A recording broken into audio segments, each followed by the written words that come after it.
little bit of an opportunity to reach out to the people that are not usually able to tune in on Sundays. So thank you guys for all being here. And excuse me, let me just say hello to the people that are here. So Jeff, good evening, Jeff. Jeff says it's too late for him in the UK because Halloween for him was yesterday. So if Jeff has to get up early this morning, we understand, no problem. Doug, same thing for Doug. Lou is in New York. Randy. Randy says, I'm such a jerk. I was searching for us this morning. Happy Halloween to all. Kushman, how are you, my friend? Chris, nice to see you, buddy. Maserati Nation, nice to see you as well. John ZZ351, wow, strange not to have to be up in the middle of the night for an Addicted to Your live stream. Pity it's while I'm at work. The work email inbox will be distracting me. It's all right, John, no problems. You can tune in from time to time. I don't want you to get fired or anything like that. So if you know you got work to do, you can always tune in later. The recording will be posted later on. Hey, Seth, how's it going, my friend? Mark, how are you? How do you like the background? I got this creepy girl following me in the back there, and she's been kind of eyeing me for the last little while, so I'm feeling a little nervous. You guys keep your eye on her for me. Make sure that she doesn't sneak up on me while I'm chit-chatting here with you guys today. How many of you have participated in some kind of Halloween activity today or yesterday, depending on where you are in the world? Seth says, Tony, what instrument does Dracula play? A spookalele. I like that one. I like that one. So today we're going to be talking about gear like we usually do, but we're going to be also putting a little spin on it, kind of a Halloween spin, regarding the kind of questions we're going to be asking and whatnot. We're probably only going to go for about an hour because it is late. I know people have to get up early in the morning and go to work. So, you know, for you guys that are just dozing off after a long day, no issues. You can catch the rest of the show tomorrow. We will be posting it. John says she keeps looking at my butt when you're not looking at her. I think she wants me. What do you guys think? Anyways, I'm here with a little drink, so cheers to you guys. And I just wanted to say that I had put in a little poll earlier on the community section of Addicted to Gear. And if you guys don't know where that is, if you go to the Addicted to Gear YouTube page, you should be able to see it there. And the question, the poll for today was very simple question, but it was kind of an interesting one. Would you ever purchase a guitar that was previously belonged to someone who passed away in some tragic, violent event? And I'm surprised, but not that surprised. A lot of you thought that wouldn't be an issue, and you're like, sure, if the price is right, I don't care. Yet there were almost an equal amount of you that said, heck no, or red drum, red drum, red drum, you know. So I think some of you would agree with me that in certain cases, there could be some negative mojo associated with items that you purchase, including guitars and instruments. Keith, I appreciate that. Keith woke up at 3 in the morning, so he stayed up so he didn't miss the show. Now, that's a hardcore fan. Thank you, Keith. I really do appreciate that. I know a lot of the usual people are not here today because I understand they're working, but I see a lot of new faces, so hopefully we get some new viewers as well. For those of you who are not familiar with the channel at all, and I hope you are, but if you're not, basically Addicted to Gear is all about gear addiction. And we kind of have our own little support group going where we talk about gear. We talk about what we're looking for in terms of gear and what we're looking for to acquire and possibly to get rid of, and also to talk each other down when we're on the cliff looking at another gear acquisition down the pipeline. A lot of us are doing that. I've done that many times. I'm doing that constantly. As a matter of fact, I'll talk to you guys about a couple of other things that I was eyeing just this past weekend. And I know a lot of you guys also have some gear that you have lined up. Some of you have even mentioned and contacted me saying, you know, I got some really bad gas. Tony, help me out. And I'm happy to do that. Fat Philosopher says, I'm in a meeting watching with the volume off. We'll watch later. Bought 4 old 80s pedals this week. You can see them on my Instagram. So a perfect, a perfect example of one of our close friends here that has gear addiction as badly as I do. So Fat Philosopher will definitely pipe in on some of his stuff. Reverend Taco Entertainment Channel says, cool, there was a Twilight Reboot 2000 era rock star dies with a guitar someone buys, and the guitar is haunted. Anyone who buys or plays a guitar dies in tragic ways. You know, that story is not far off. It has a lot of very interesting tie-ins to a story I'm going to tell you in a little bit here. Bruce, don't be afraid. I know that when I took off that mask, it's a little frightening, but please don't be afraid. It's okay. Everybody will be fine. Down in New Jersey, how's it going, buddy? So, okay, let's get started. Let's talk about a couple of things here. I'm just going to turn off my phone because people keep texting me all through the night. And I'm going to tell you a funny story that happened to me just last night, actually, which is kind of weird. And we're going to talk about gear. Don't despair. So the first thing I want to talk about or say is if any of you have purchased any items or have any new gear that you're eyeing and you want to get some opinion on that stuff, then let's start off with that. Please don't hesitate to leave. Don't leave your questions down till the end of the show, because then after we run out of gas and we wrap it up and we don't actually get a chance to answer your question. So if you have a question, get it in right away, and we'll answer you as soon as we can. John, I saw Shane's little In the Blues video. I thought it was quite well done. I was actually scared. I didn't know what was going to happen to poor Shane. At the end, it turned out to be fine. But there was some iffy moments there. The background looks great. Yeah, like I said, just keep your eye on her. I think she's getting a little closer. I don't know. Maybe it's just me. All right, so let's take a... So if none of you want to pipe in with some gear acquisitions that you guys are looking at yet, let's start off with some other stuff that I want to talk about. So I wanted to mention, for me, one of the things that I picked up this weekend in terms of gear, and I wasn't planning on picking this up, but I was eyeing it for quite a while, is an MXR Uni-Vibe. I didn't feel like I had to have a Uni-Vibe, but I felt like it would be a great pedal to have in the lineup of pedals, especially when you want to get into a couple of those, like the vintage tones.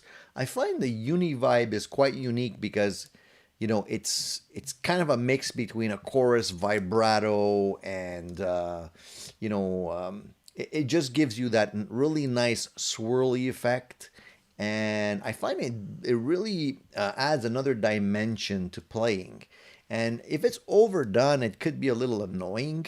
But if you bring it in subtly in your playing, even during solo phrases, it actually adds a little bit more movement and air. And I like that a lot. You know, I think it's a very underutilized effect. And a lot of us will automatically go towards, let's say, a chorus pedal or a vibrato pedal, or a flanger or something like that. But I find that the Uni-Vibes give you a very unique flavor. So I ended up buying one. I haven't had an opportunity to play with it all that much yet because I've been super busy. You guys might have noticed because I haven't even gotten a chance to put out another video because I've been so busy the last 2 weeks. But I'm gonna get to that, and I just plugged it in, played it, just made sure everything was working on it, and it's an MXR version, which is not extremely expensive. There's other Uni-Vibe pedals out there that are quite expensive, $300 and more. Um, the MXR one is kind of like a budget intro version. So if you guys want to get into something like that without spending too much money, the MXR stuff generally is built quite well. And you know, it really could give you another dimension, as I mentioned. So I'm going to be trying that pedal out in the next few days and playing it out and seeing how I could best utilize it with the other pedals that I have, how it plays with, you know, drive pedals and whatnot. A lot of times it really shines on the clean. You know, if you played with a strat, usually sounds quite nice.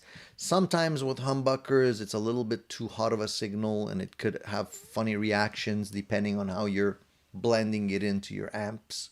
But generally, I think it's a quite a versatile addition to a pedal board. So if any of you have already purchased a Uni-Vibe of any sort, doesn't necessarily have to be the NMXR, the Dunlop version. Let me know how you guys are using it, and if you guys feel like it's a pedal that you kept for a long time, or if it was just like a passing phase. Bruce Bruce says, much better time for me. Family is down for the night and no interruptions. Mornings are harder because it's more like family time. We did the dog dress up. What did the dog dress up as? My dog didn't dress up as anything this year. She's not usually that appreciative of having stuff on her. She doesn't like to be like covered with stuff. So we didn't put her through that torture, and she was happy with that. She would, you know, obviously bark at people coming to the door, and you know, you have to put up with that as well. But that's, you know, that's her character, and you know, she's getting a little old for the dress up stuff. Rico says, happy Halloween. It's only 7 p.m. here, so I'll have to pass out some candy off and on. No problem, Rico. We did the same. We actually passed out our candy. People started coming. The kids started coming rather early. It was like 5:30ish, and people were already ringing our doors. Usually, they wait till it gets dark, but I think people got an early start. It was raining here, which kind of sucks, but it didn't really stop people. We have a very, very dense community of young families here, and there's a lot of kids. Kids, you know, I'm going to say 10 and younger.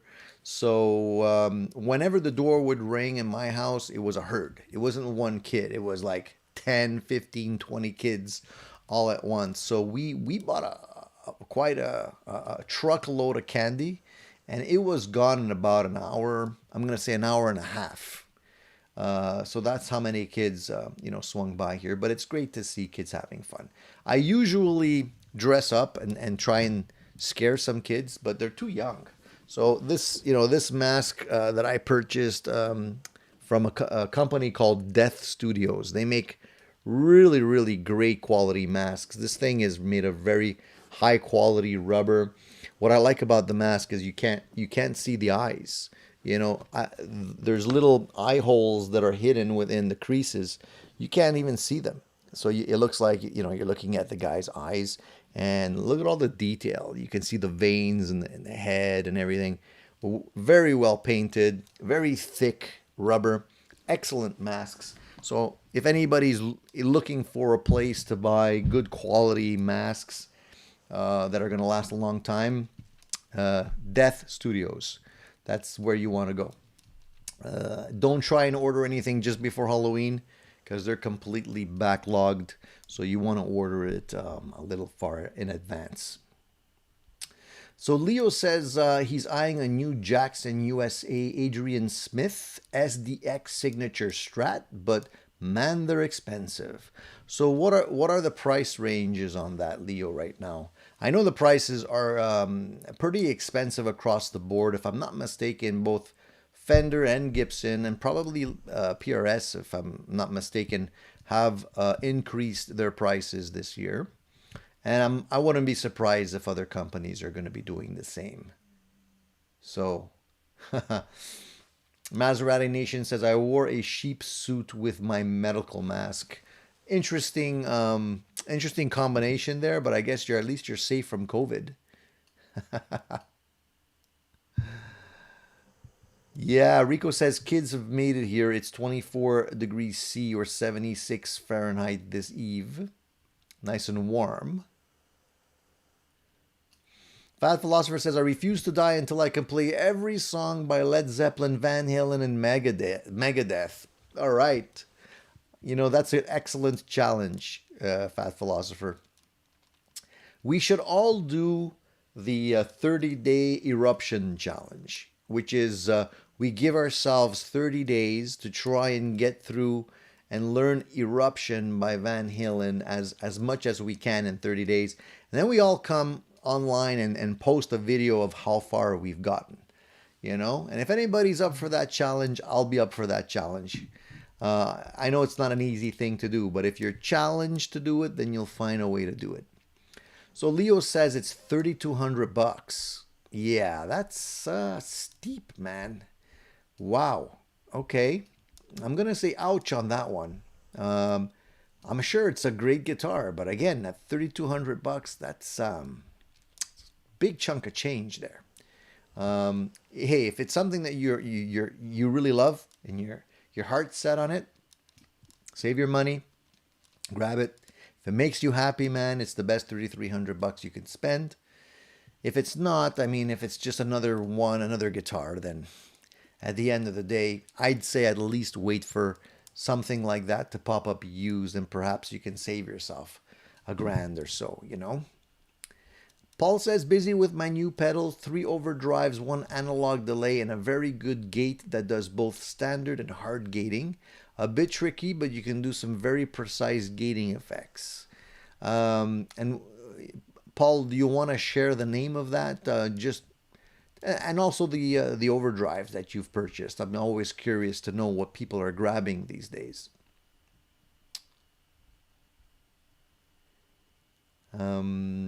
Enrico says, does the US model have the truss rod adjustment under the pick guard like the import? Good question. Yeah, Leo, that you like that 30-day eruption challenge?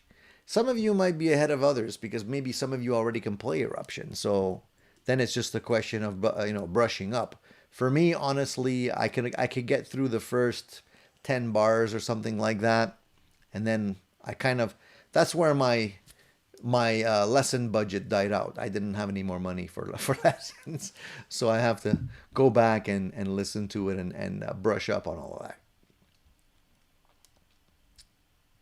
The Soloists are very good, from what I understand also, Seth. A lot of people like the Soloists as well.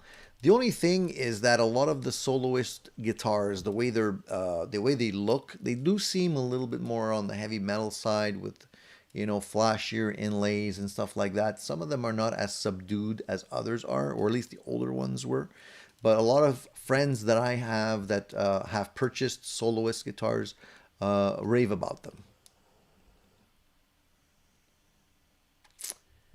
So Randy says Mosky has an affordable Uni-Vibe, the Ch-Vibe, not digital. It contains LEDs around $30. So at least this is my first Uni-Vibe that I purchased. So now at least I have a reference point. So if I start off with the MXR version, and I pick up, something from Mosky or Donner or, one of the other Chinese import brands that are not that expensive, at least I'll have an idea of where they stand. Obviously, if you've never tried one before, it's going to be a little bit difficult to pinpoint how well or how badly they sound compared to something like the MXR version of him. So I'm gonna take off this robe just 1 second, okay, guys? Because it's getting hot in here. 1 second. Cue the stripper music, please. Oh yeah, that's gonna feel much better. Okay, there we go. Woof, too hot. Too hot. Is she still there? Yeah, she's still there. Okay.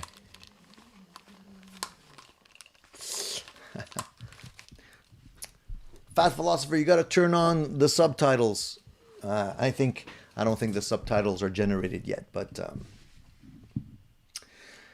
yeah, the Uni-Vibe is not something that everybody like needs or wants or feels like they have to have in their collection.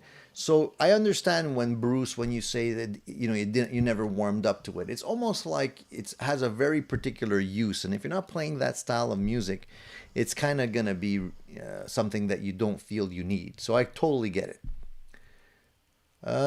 Seth says, Tony, addicted to gear logos on headstocks, man. That's what I'm talking about.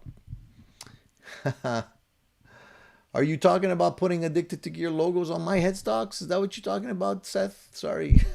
A couple of people have mentioned that to me. That I should be doing stuff like that. I don't know. Maybe I will.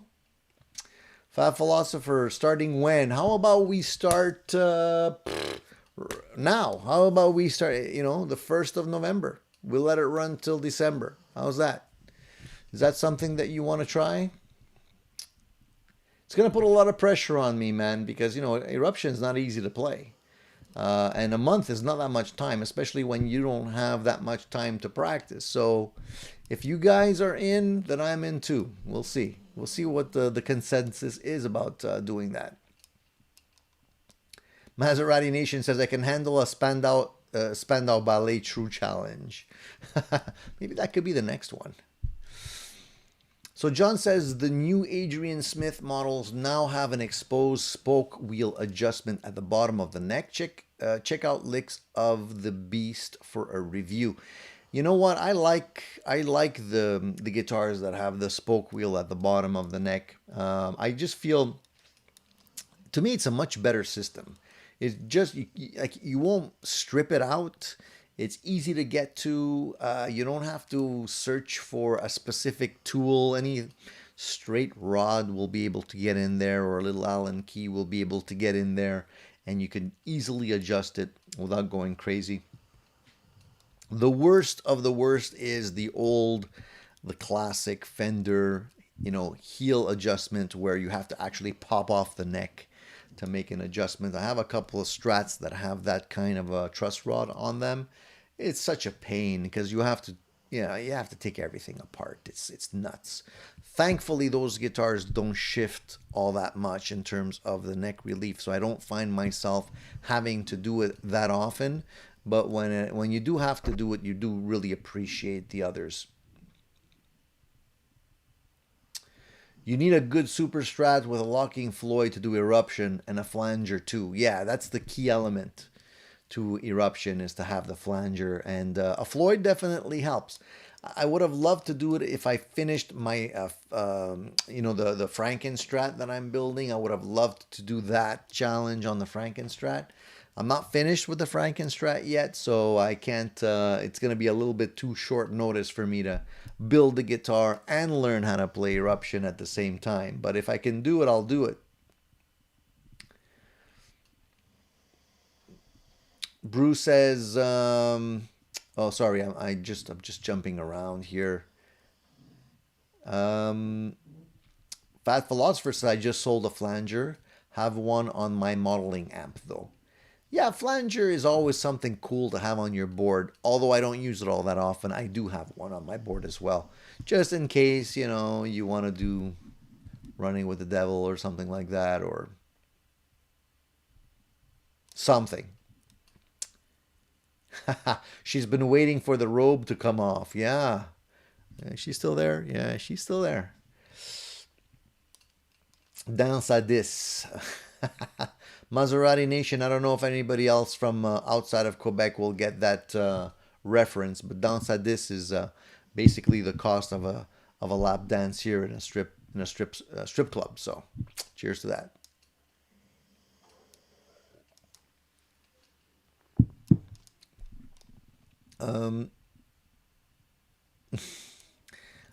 you know, maybe I'll do that, Seth. Maybe I'll have the small addicted to logo printed and put it on one of my guitars. Yeah, maybe. Who knows? I haven't sourced. I know a couple of people that do that kind of stuff. I could always contact them and see if they can get a couple of them made for me. Rico, I don't know eruption. I wish I did. I never actually took the opportunity to learn it all the way through. Like I'm not a super shredder guy. I don't, you know, I don't pretend to be. And I love Eddie Van Halen. I love his licks. I think part of the reason why I love Eddie Van Halen's licks so much is because I can't play them. It's almost like, you know, the people that you can't play because, you know, they're just too good are the people you end up idolizing. The stuff that you can play kind of is like, I can play that stuff. It's no big deal. But I gotta really crack down and learn that solo. I feel like I need to like that's one of the coolest solos in rock and roll. And if you're gonna learn one, you might as well spend your time learning that one. Uh,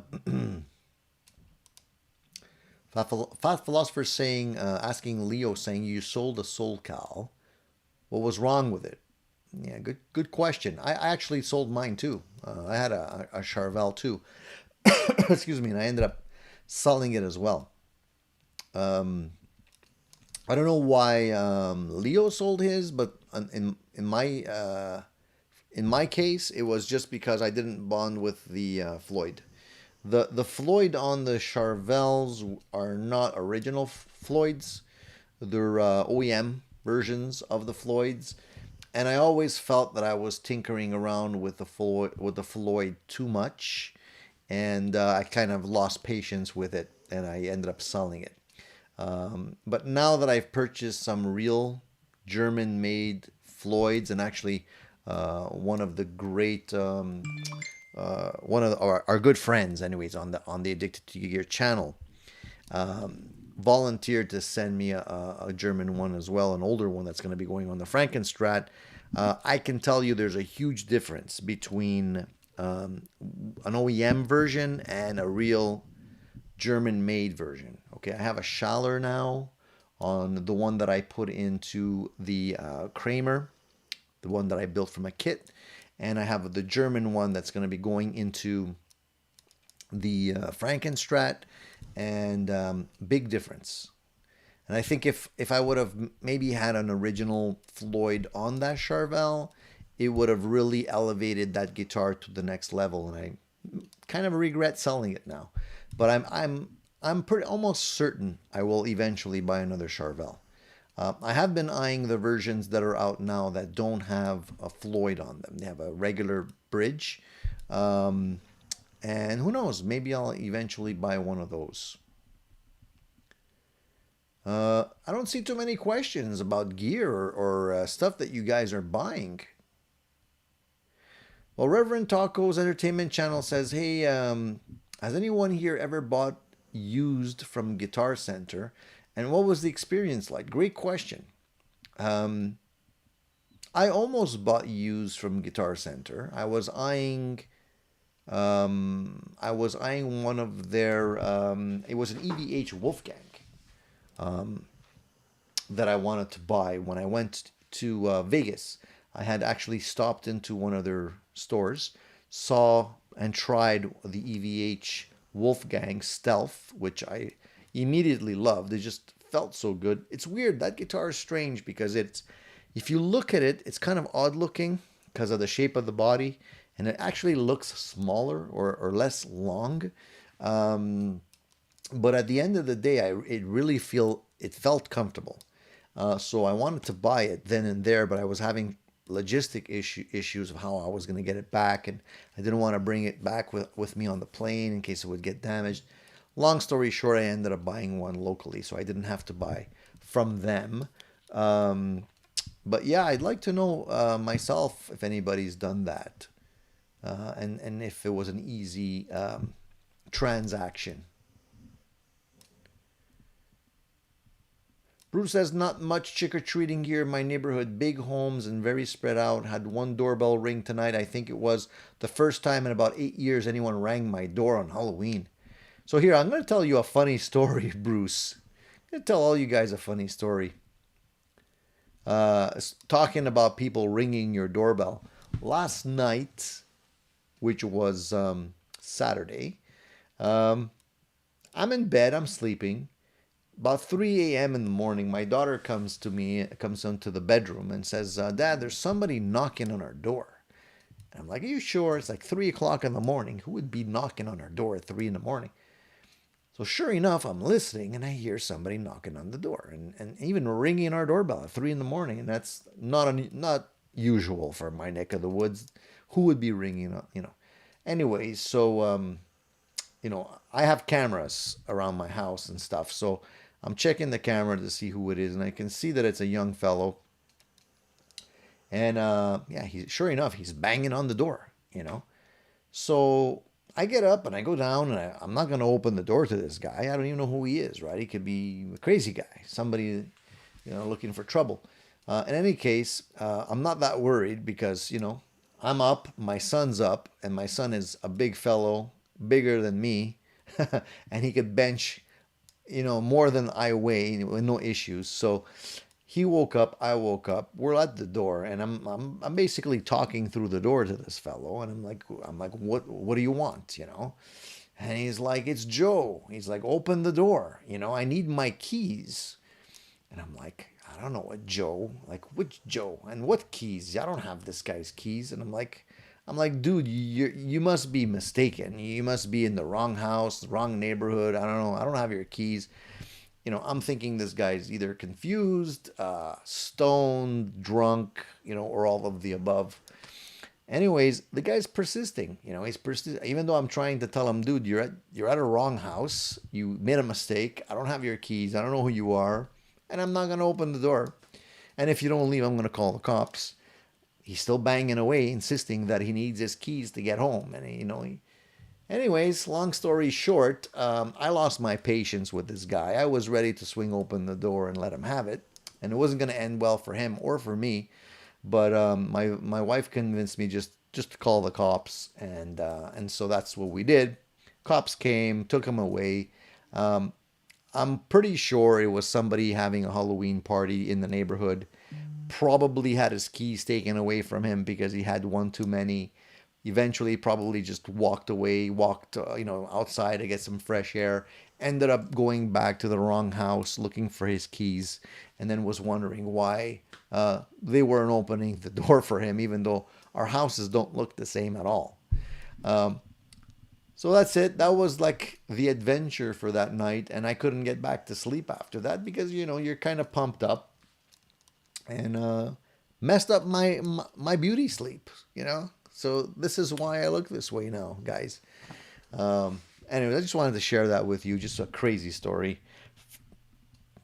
Crazy things happen in and around Halloween, Bruce says I can't do eruption, but if we do a Clapton, SRV, or Gary Moore challenge, I'm in. Clapton, let me think. Would that be early Clapton, like maybe Cream?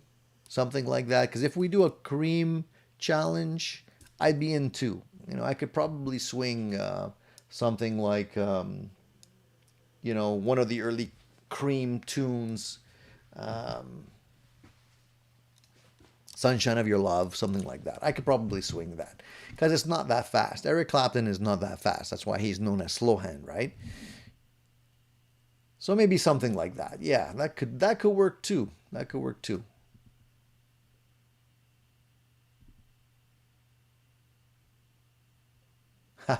Fafalov says, sorry, can't hear. When does the eruption challenge start?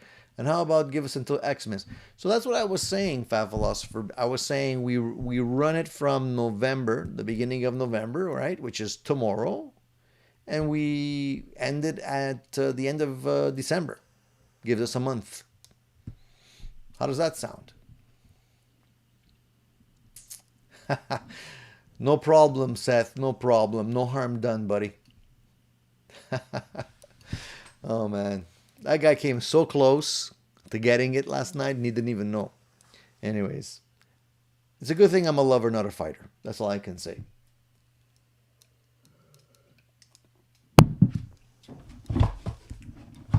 This is the actual MXR pedal, the Uni-Vibe I was telling you guys about.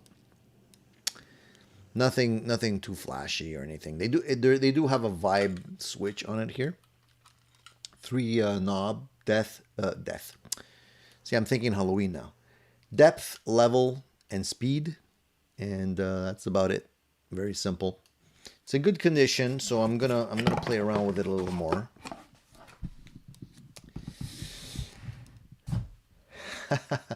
Maserati Nation says, I own a Ruger RS1911 45 caliber APC. I would have opened the door and fed him a Dirty Harry line. Go ahead. Yeah, you know.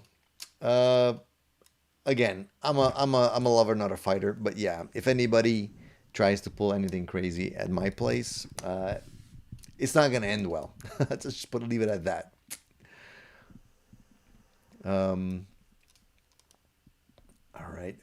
You know what? I was meaning to talk about this, and you guys could, stop me if you think this is corny or stupid. But I wanted to tell you guys a story because it's Halloween, right? And this is just to get your opinion. And I don't usually, when I think of acquisitions, this ties into the poll, by the way. Because there's a reason why I asked about that poll and whether or not you guys would actually, how you guys would feel buying gear or something that belonged to somebody that passed away. Not just passed away, because people pass away all the time. We're all going to pass away. But when somebody passes away in some kind of violent way, that to me changes things a little bit. I'm going to tell you a story that happened to me. All right. And then you believe it if you want. Don't believe it if you don't want. But I wanted to share this with you guys. So at one point, I was looking for a semi-acoustic electric guitar. And I came across a nice electric guitar that was being sold locally. The price seemed right. It looked nice in the photos. And I decided that it would be a good opportunity for me to go and get it. Was what I was looking for. So I ended up driving to the person's home and I wanted to try it out and see. And I had the money in my pocket. If I liked it, I was going to buy it. And I got there and everything seemed legit. The guitar seemed to be in good condition. There wasn't anything odd about it in terms of, issues that sometimes you can't really tell from a photo. I like to check these things out and I like to deal local. So I ended up going there. Looked like it was set up nice. Looks like it was played nice. It was in decent condition for an older guitar. And of course, you're making small talk with the owner of the instrument. I usually like to ask, why are you selling it? What's the reason why? And the gentleman said, well, he bought the guitar from a friend. The friend passed away, sadly, and he didn't want to have it anymore. So I left it at that. I didn't really dig any deeper. I mean, seemed like a legit story. So anyways, I bought the guitar, and it turns out that we had a common friend. So the seller had a common friend that I knew. And anyways, I ended up buying the guitar. I took it out of the home. I remember where it was located, and it was, I remember what his apartment looked like and everything. Brought it into my car, and because we're getting ready to drive away, my car wouldn't start. So it was odd because my car always started, and I usually never leave the lights on or anything like that to drain the battery. It wasn't a particularly cold day or anything like that, so I found it odd. Anyways, I called a friend to come and give me a boost. I figured it was the battery. Friend came over, basically tried to give me a boost. Battery wouldn't boost. There was nothing wrong with the battery. So I found that odd. Anyways, we left the car there, just couldn't get it to start. So I figured in the morning I'd go back and see if I can get, CAA or something to tow me to a garage. No big deal. I could leave it there overnight. My friend gave me a lift home. But the odd thing is, like, as soon as I bought that guitar, I started feeling negative vibes, you know? And it's kind of a weird thing because I usually don't get that. And it's like, for some reason, the mojo wasn't good. Now, I went back the next day to get the car, and I was ready to get it towed. I even, got a little booster pack to try boosting it again and whatnot. Car started. I didn't have to get it boosted at all. It started like a charm, and it didn't stall after that. So I couldn't explain what the issue was, but I, till this day, haven't had an issue with the car stalling like that. So already it was kind of a weird thing. Anyways, so from the day I brought that guitar home, I remember what the guy said. His friend passed away, whatever. He got the guitar, and that little message kind of stuck with me in my brain. I'm like, okay, his friend passed away, no big deal, but what does that have to do with anything? Doesn't really bother me, but for some reason it did, and there was always like strange things happening after that. It's almost like there was negativity. It was almost like I felt something was intruding or intrusive for some reason. I don't really feel this way. Like, I'm not one of these spiritual guys that, is looking, buys crystals and, feels like, there's energy and all this kind of stuff. I'm not usually like that at all. So this is why it was kind of odd for me to feel this way. But every time I would walk into the room with that guitar, my attention would go to it. It was like I was always like drawing my eyes to it. And it's weird because I have a lot of guitars. Why particularly that guitar? Couldn't say. But it just did. Anyways, long story short, I immediately regretted buying that guitar. And it always kind of stayed that way. And I couldn't understand why. And there was always like little things happening. My kids don't usually, they know that they have to stay away from my guitars. I don't like when people, like their friends come over and stuff like that. It's out of bounds. And there was a couple of times where I would leave that guitar on the stand and it was clearly moved. And I know I didn't move it. And I questioned my kids about it. Was anybody in the room? Did anybody? No, wasn't anybody. They clearly, adamantly denied coming in the room. And honestly, I believe them because they know better. They don't usually do that. And the guitars are out of the way in such a way where you don't really, you're not going to accidentally rub up against them and stuff like that. So anyways, but it always seemed like the guitar, I left it there, shifted. Not always in the same place I left it or in the same way I left it. And other things too, like just things I can't explain, like the tuning's off on the guitar. Like I leave my guitars tuned. I don't play alternate tunings or different tunings. And then there would be one string that would be out of tune, but not like a little bit out of tune. I'm not saying like a half a turn or a quarter turn. I'm talking about like way out of tune, like a couple of turns, one string. And I don't do that. My kids don't do that. My dog doesn't do that. Anyways, so without making this story too long and boring, eventually I ended up meeting up with the woman of the deceased, and I hadn't spoken to her about the situation, but I ended up running into her and I gave her my condolences, and I ended up telling her the story that I ended up buying her husband's guitar from a mutual friend of ours, and then she gave me a little bit more information, and she told me, unfortunately, I didn't know what the cause of death was. I knew he wasn't well. And she ended up telling me that he had a pretty aggressive type of cancer. And when it was getting more advanced, he wasn't able to deal with it. And he ended up committing suicide. And so it was a pretty messy thing. It wasn't like it was pretty violent. Let's just put it that way. And then later on, she had to sell some of his possessions to pay bills and, support family, and some of his guitar collection was sold off. And this is how his friend ended up getting the guitar, and eventually sold it to me. So immediately I felt bad. I felt negative vibes, and I'm like, no, I can't hang on to this guitar anymore. And so I told her, I said, listen, I would really like you to have your husband's guitar back, for what, sentimental reasons or whatever. I'm just gonna give it back to you.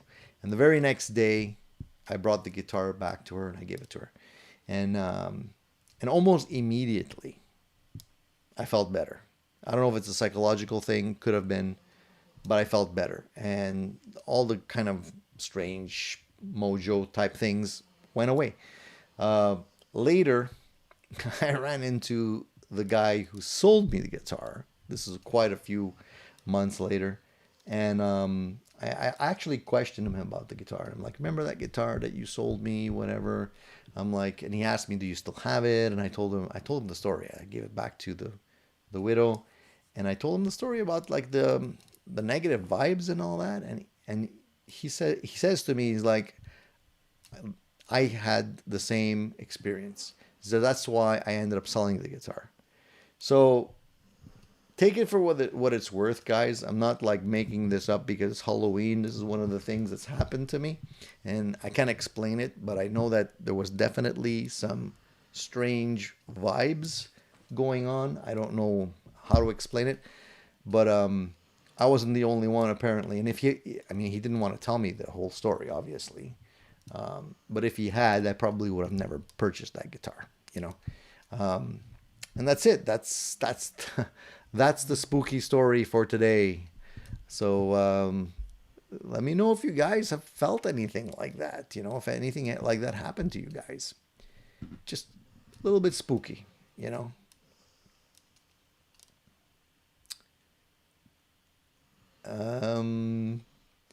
right. So during that little segue into that creepy story, I missed a couple of chats here. I guess you guys are still asking about the Guitar Center stuff, and I think Leo also piped in and said the Jackson Adrian Smith comes with a single coil Sumerian cobalt noiseless pickup in the neck middle position. Never heard of them. Have you or anyone here ever played them before? The Sumerian cobalt noiseless pickups, I think, were being used by Fender for a while. And again, I'm pretty sure of that. So if anybody has them or has one on their guitars, let me know. I know I tried them on a Strat. I'm not a big fan of noiseless. I've said that before on pickups.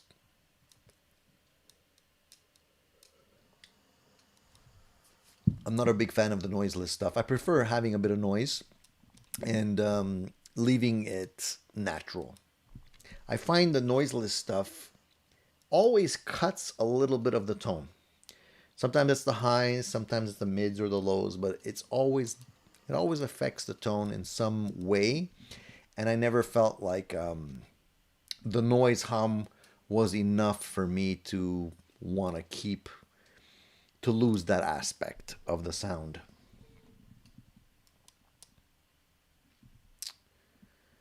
John says you must be sleepwalking and jamming out in your dreams.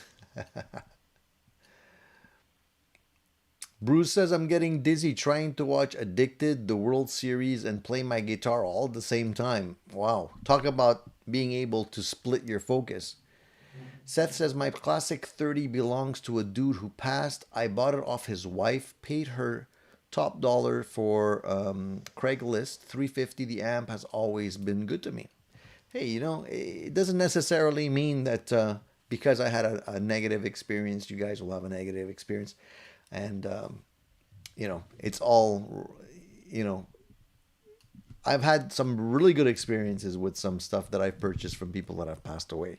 So I'm not saying that it's always the case, but I guess, I don't know, maybe the guy really loved his gear. Maybe he loved his gear and he didn't want to see it go into someone else's hands. And maybe, wherever he ended up, he appreciated the fact that it ended up going back to his wife.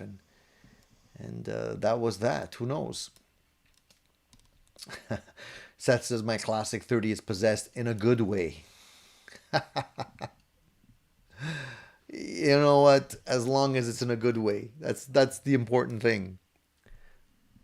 Yeah, I think those cobalt, noiseless cobalt pickups have been discontinued because Fender, I don't think is using those anymore, at least to my knowledge.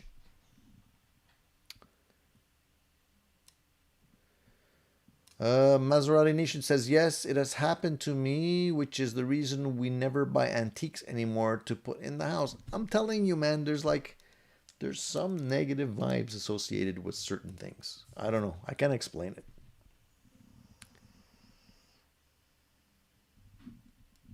No, I wasn't sleepwalking, John. That was not a sleepwalk story. Yeah, I'm not into that kind of thing. Lord JP, I'm going to tell you something, and again, I don't want to go into too much of a another sideline story here. But when I was in college, I used to work in a hospital. It was a main hospital in the city here, and I had like a grunt job. I would just transport either patients, or I would transport samples and stuff like that to different departments and do. It was basically a porter job. You just transporting stuff. And often I would work evening shifts. And evening shifts usually would be 3:30 to 11:30. And during that time, the hospital is basically in sleep mode. Doctors are not there. Laboratories are usually closed. There's not much activity. So I used to like working the evening shifts because it was quiet and I wouldn't get a lot of requests, and generally you wouldn't have to work that much. Plus I was getting paid a little bit more because it was the night shift. And so we would rarely get calls, but sometimes we would get calls to bring samples. Sometimes they would be blood samples or other type of test samples. We would have to take them and bring them to a specific location in the hospital. And the funny thing is, this is where the story becomes a little bit creepy. Hospitals are a creepy place, I gotta say. Like at nighttime, hospitals are definitely creepy. If anything spiritual is gonna happen where you're dealing with paranormal things, it's going to be in a hospital, because people die in hospitals every single day. Okay. But I wouldn't usually think about that. Now, when I would have to bring certain type of samples, they're called blood gases, and it's a certain type of test that they do. We would have to put them in a certain place within the hospital, and usually the way the hospital is made, it's actually on on a mountain, right? So you can go in on excuse me, on one level, and it's one building, and then you have to go across the building to be able to go up the upper floors, and the floors go up to like the 22nd floor. So this particular floor is the third floor, and it's an alternate building. So I would have to go across, go into the alternate building, go down to the third floor, and this floor is where they had a lot of the labs, and also where they had the morgue. Okay, it's the same floor. And the way the place was lined out, it was like an I configuration. You would get out of the elevator, then you would have a long corridor, kind of what we have behind me here, long corridor, and there was another elevator at the very end that would take you up to the upper floors, that would go up to the 22nd floor. And the place we had to drop off these samples was right smack in the middle of this long hallway. And at the end of the hallway, and you turn right, was the morgue. Okay, and I knew it was there. Never walked into the morgue. Never wanted to walk into the morgue, but I knew it was there. And that particular floor had a very distinct smell to it. It had like almost like a formaldehyde smell. I guess very weird smell. And I was always super creeped out going out and having to go to that floor, especially at night, in the evening when there was nobody there. That particular floor was dead quiet, but it had all kinds of like weird creaking noises, ventilation noises, elevator noises. but there was never anybody on that floor because it was always closed. All the doors were closed. While you're walking down the hallway, you could just see the windows that are like you know, you can't see inside the windows. I don't know what you call that. And very, very creepy. And I would have to go in there, drop off the samples, and leave. And every single time I would have to take the elevator on the other side, I would go down and I would go to where the elevators are, and there was one other pathway right into these big double doors. They're big metal double doors that I knew passing those doors was the morgue, and it wasn't like that far down. Always creeped the crap out of me. And I couldn't wait to get into the elevator and just get out of there. I always had a weird feeling. And honestly, you guys might think it's a psychological thing. I don't know, but I'm telling you, strange stuff happened a lot of times. So that's all I want to say about that. I don't want us to turn into tales from the crypt. But if, you know, I'm curious to know if any of you guys have ever had anything like that happen to you, because all I can talk about is what's happened to me, real life stuff. And that was one of the things that I definitely felt. Yeah, Dan, definitely some things we don't understand. Absolutely. Paul says, I have an Ibanez with a noiseless P90s. I heard it was done with a tiny transformer, not stacking. They sound great, but definitely a few less highs than other P90s. Yeah, I don't know the technology behind the noiseless stuff that well, Paul, but just from experience, I can tell you, they always sound a little bit different. Sometimes even a little bit more dead, like not as vibrant for some reason. So Cushman says, one of my friends passed. I bought his Westone from his wife. Was all good, no problems. Yeah, okay, cool. Maybe he appreciated you having it. Bruce says, the only guitar I ever regretted buying was one that I suspected was stolen. Never did find out for sure. That happens a lot. That happens a lot. You know, just recently I came across, like, some people on the local buy self websites will post a message when some of their gear is stolen. And I saw one guy posted a message saying that his gear was stolen, and it was a 65 amps head. And I saw somebody just recently posting a 65 amps head for sale. And actually, it wasn't for sale, for trade. To me, that's often a sign when somebody coincidentally has the same amp that usually doesn't pop up that often and is willing to accept trades for guitars or other gear. Yeah. Sometimes, you know, we forget that we should be asking for proof of purchase, like a receipt or some documentation. Sometimes when we come across a really good deal, our better judgment goes out the window and we just forget about that. And we're like, you know, I got a good deal. I don't care where it came from. I'm grabbing it. But the reality is, if ever, you know, you get caught with any kind of stolen merchandise, it'll get taken away from you, and you're not going to get any money back for it. So be super careful, because these days people have photos of everything. And if they're like me, I take photos of my guitars. I take photos of the serial numbers on the guitars. And, you know, I have a lot of stuff to prove that I'm the owner of the guitar. And I constantly scour the used forums, local ones as well. So, you know when a guitar is yours. And most of the time, I always, more than often, modify my guitars to a certain degree that I can probably recognize if it would be my guitar, you know. So it's not worth the hassle, guys. Seth says, Strat for sale. 3 previous owners are all dead. I killed them. They wanted the Strats back. Cheers, Seth. I like your sense of humor, buddy. It's twisted, but it's good.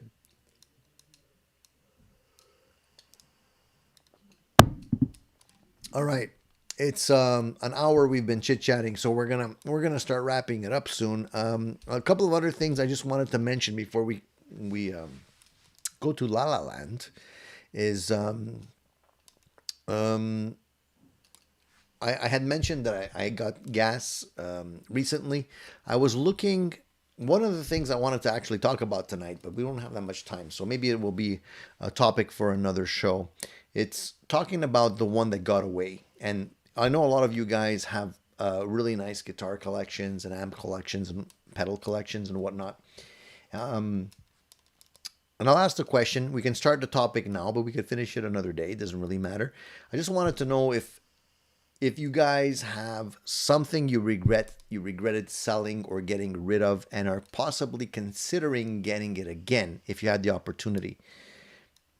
It doesn't happen to me often, um, but one of the amplifiers that I regret selling, and I mentioned even in the last show that we had that I'm not a huge fan of Mesa Boogie amps. I've had a bunch. I keep giving them the benefit of the doubt, buying them because I know that they're good amps overall, but for whatever reason, I don't bond with them as much. Anyways, there was one particular one that I purchased, and it's the Electra-dyne. And it was probably not a very popular model for Mesa Boogie fans because I think Mesa Boogie fans technically like to have a lot of options in terms of sounds, push pull knobs, switches, and the Electra-dyne, if you look this up, was probably one of their simplest amplifiers. It was like a one channel, no push pull options on it. It just had three gain stages, a little switch on it, really nice sounding lush reverb. And this was on a head unit that I had. I had a combo unit, and then I switched the combo for a head unit. Um, and it was a great amplifier. Nice fat sound, was able to get great crunch, nice drive sounds straight from the amp. Was 45 watts. Actually, it was 90. Sorry, I'm going to lie to you now. I believe it was 90 and then went down to 45 watts, if I'm not mistaken. Um, Overall, built like a tank, great sounding amp. Regretted selling that amp, and I recently, like just this weekend, I'm like, I gotta get that amp back. And I'm thinking maybe I can get one for not that much money because it's not a huge seller in terms of the Mesa line. And if I could find one in good condition, I'd love to get one. If I can get one at about $1,000 or so, would be worthwhile getting the head unit again. I happened to come across one. I was looking for it, came across it. I came this close to going and get it. It's far away. It's out of out of the city. Um, and I don't need it, but I love that amplifier and I regret selling it. And I'm thinking maybe I should go get it. And I'm still thinking about it. Um, but then, again, it's getting that how many of the same type of amplifiers and stuff do you want to get? That's what has stopped me from going and get this one. I was also looking at, for some strange reason, I was looking at another Mesa Boogie amplifier that happened to pop up on my feed, which is the Blue Angel. And the Blue Angel is kind of like a very simple design. It reminds me a lot of a Princeton, very simple.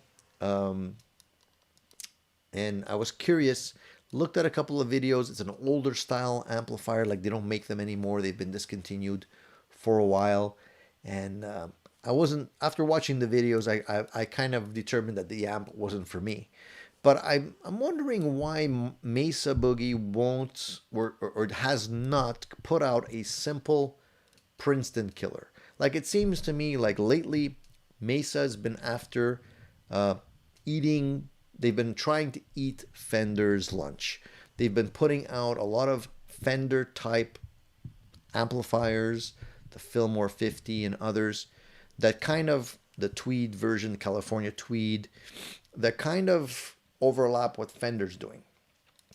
So in my opinion, I'm like, they're doing this stuff and they're coming out with amplifiers that do overlap what Fender's doing, Why don't they just come up with a really good quality, small, compact combo like a, say, a modern version of a Princeton? And, you know, I thought back and I said, well, the Mark I was essentially a Princeton. That's what it was. You know what I mean? It was a Princeton on steroids. They gave it a big speaker. They changed the power output on it. And it was like basically what I said, a Princeton on steroids. But if they would ever come out with another version, lower wattage version, simple combo, no bells and whistles, clean sound, nice reverb, something along what you can get in a Princeton, I think it would be a huge seller. And I'm wondering why they haven't done it yet, you know, and if they will eventually do it. But that's just something I was thinking about. Something popped into my head. So if any of you guys are Mesa Boogie fans and come across an Electra-dyne, try it out. Do yourself a favor. If you're into the vintage tones, oh, my dog's gonna knock down my screen here behind me. But if you're into those vintage tones, then definitely check out the Electra-dyne. I think you guys are gonna be like super impressed by what it can do. I don't know why it's never really caught on, but it hasn't. Seth says, Tony, please try the Mesa Nomad. I will take a look at it, yeah. I think I had tried that amp not too long ago. Well, not too long ago. It's an older model, but I did try that amplifier at one point. Again, the only thing that kind of stops me from buying Mesa amps is I find that they're a little bit too... What's the word I'm looking for? Except for the Electra-dyne, they're a little bit too aggressive sounding in many ways. So I didn't like that as much. I like the squish. I like to be able to dig in and not always have that immediate attack. And I think Mesa really does that. Alan says, I'd like to try the Mesa Boogie Mark 525. It's a small 25 watt, can drop to lower wattage. A lot of people like that particular head. You're right, Maserati Nation. There are a lot of Princeton clones out there, but there's not a lot of good ones, and there's not a lot of affordable ones. There's a lot of ones that are made by boutique builders. Milkman comes to mind. Lazy J comes to mind. There's a few others out there that make really good quality ones as well. But it's almost like they're trying to build a boutique version of the same vintage style amp, where what I'm trying to get is something that is flavored in the tones of the Princeton, but at the same time offers new functions and features, like an FX loop, you know, like maybe a half power switch, or in the sense of when we're talking about Princeton, usually the power is not the issue. It would be nice to have a little bit more power and then maybe have a power soak or something like that built in. Anyways, who knows? I'm going to be curious to see what Mesa is going to come out with as their next line post Gibson acquisition. Who knows? But I have a feeling Gibson is going to be targeting Fender, and they're going to go hard on that. We'll see. And I'll be curious to see if they're going to go also attacking Marshall. They might, because I mean, who else would they be? Why not go and eat Fender's lunch and Marshall's lunch at the same time, since they're kind of in the middle anyways, right? They're kind of in between.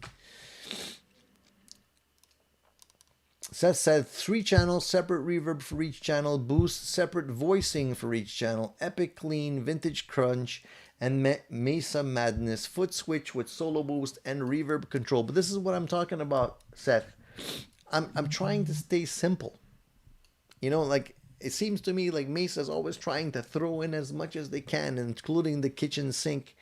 And you have to be almost like an engineer to be able to, like, you know, a minor tweak here or there changes the sound so drastically. And I just want something that sounds good, that I can dial in quickly, and is just like going to be easy. And that's what the Electra-dyne was. That's why I love that one so much. Paul says Mesa are busy just filling orders. Their new 50-watt dual rectifier teamed with a 2x12 cab is back-ordered indefinitely. I think it's also back-ordered because of the fact that they're probably short on components, and they're not probably able to fill in all of the requests because of that.